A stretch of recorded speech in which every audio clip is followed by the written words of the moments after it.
तो ब्रांड्स अभी भी माइक्रोप्लास्टिक्स का यूज़ क्यों कर रहे हैं अपने फॉर्मुलेशंस में?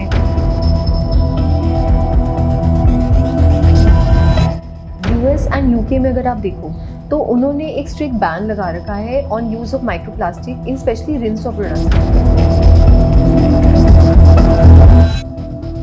कुछ कुछ इंडस्ट्रीज अभी हैं, कंपनीज हैं जो कि अपने प्रोडक्ट्स में माइक्रोप्लास्टिक यूज़ कर रही हैं।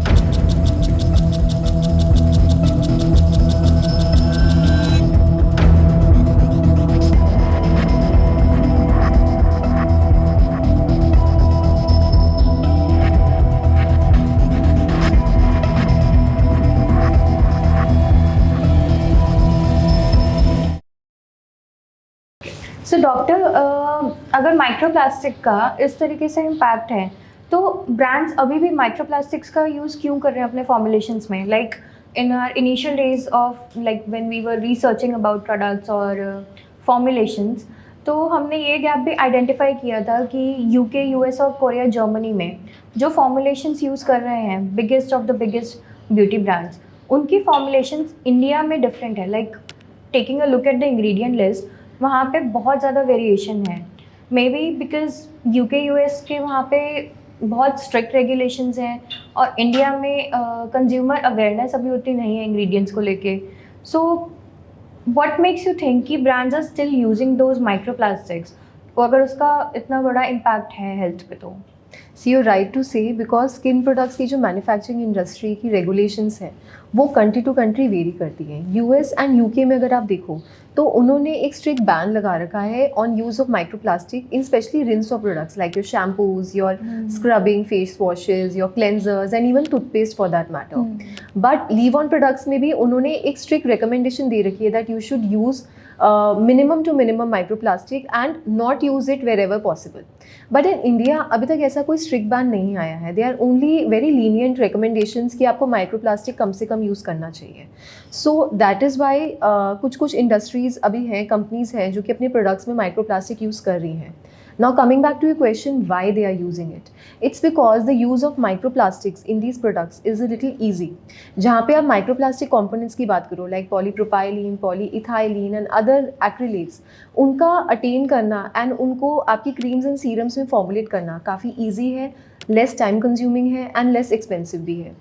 जहाँ पे आप उनको ये बोलें कि माइक्रोप्लास्टिक फ्री प्रोडक्ट्स यूज़ करने हैं like silica, like cellulose and starch asters, वहाँ पे उनका एक्सपेंस बढ़ जाता है, उनकी लेबर बढ़ जाती है एंड ऑफ कोर्स टाइम भी ज़्यादा लगता है to make that formulation stable and give that desired texture जो कि माइक्रोप्लास्टिक प्रोडक्ट्स में मिल जाता है।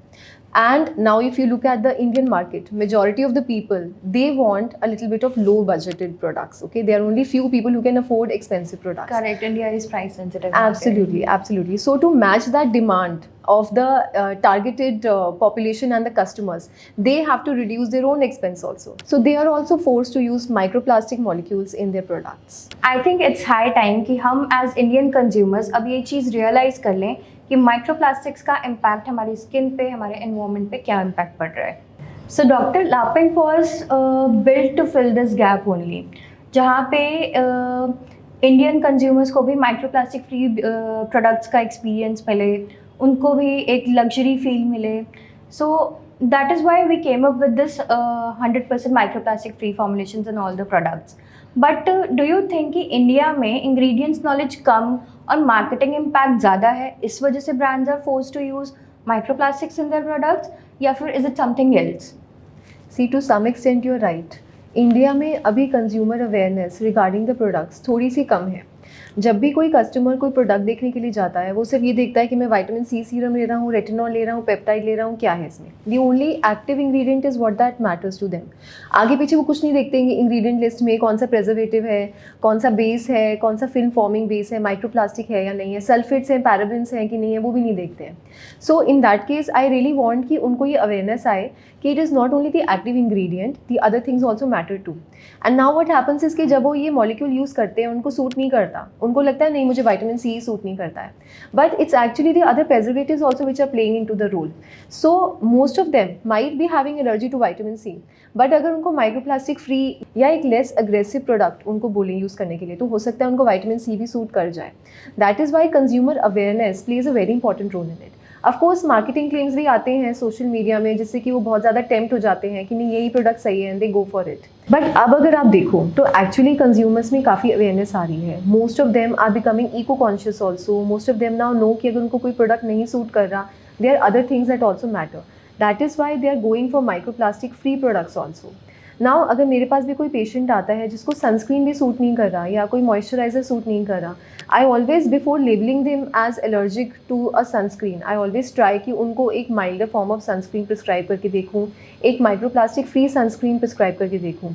एंड मेनी अ टाइम्स उनको वो प्रोडक्ट सूट कर जाता है and that really solves a lot of their problems. So, doctor, do you also think कि changing their products can also bring some kind of insecurity in them? Like, I remember when I switched to microplastic free products, I had purging on my skin, which I initially thought it's breaking out and the product is not effective for me. It's giving allergic reactions.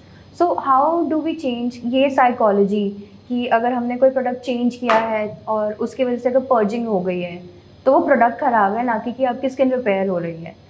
Right, see retinol purging is a very common phenomenon. अगर आप पहली बार retinol use करते हैं, आपकी skin को आदत नहीं है उसकी, एंड रेटिनॉल का पर्पज़ ये होता है कि वो आपके सेल के टर्नओवर को इंक्रीज़ करता है।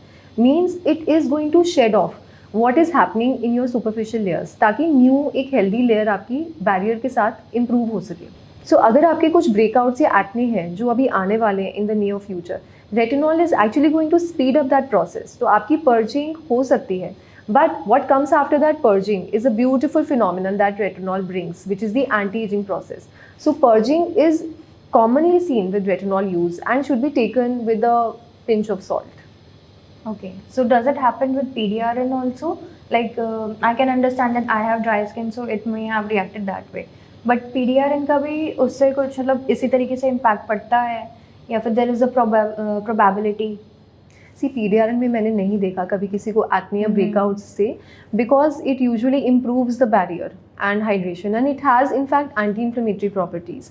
So if anything it is going to help with your acne and breakouts. वो acne breakouts cause नहीं करेगा। अगर आप कोई PDRN प्रोडक्ट पहली बार यूज़ कर रहे हैं तो आप उसका एक पैच टेस्ट कर सकते हैं behind your hair, your under your chin. 2-3 दिन लगा के देखिए, अगर आपको ब्रेकआउट्स नहीं आ रहे हैं means it is going to suit you and that's when you apply it all over your face. Okay, but doctor अगर हम बिहाइंड द ईयर और अंडर द चिन अगर हम पैच टेस्ट करते भी हैं, सो लाइक पिगमेंटेशन और acne scars वहाँ पे कंपैरेटिवली कम होते हैं, तो डू यू थिंक कि वो पैच टेस्ट पे सेटिस्फैक्शन एक कंज्यूमर को मिल सकती है? या सी पैच टेस्ट का ये मतलब नहीं है कि आप ये देखो कि आपको वो स्किन कंसर्न में बेनिफिट दे रहा है कि नहीं।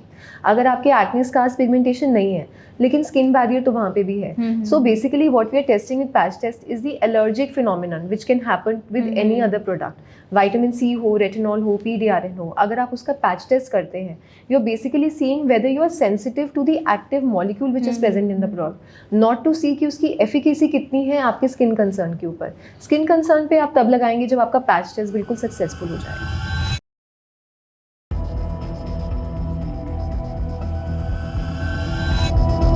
लग ही नहीं रहा that this is microplastic free because the texture and the feel is almost the same as that you see in the microplastics. So I must say कि आपने काफ़ी efforts डाले हैं इसको stable and good texture देने में।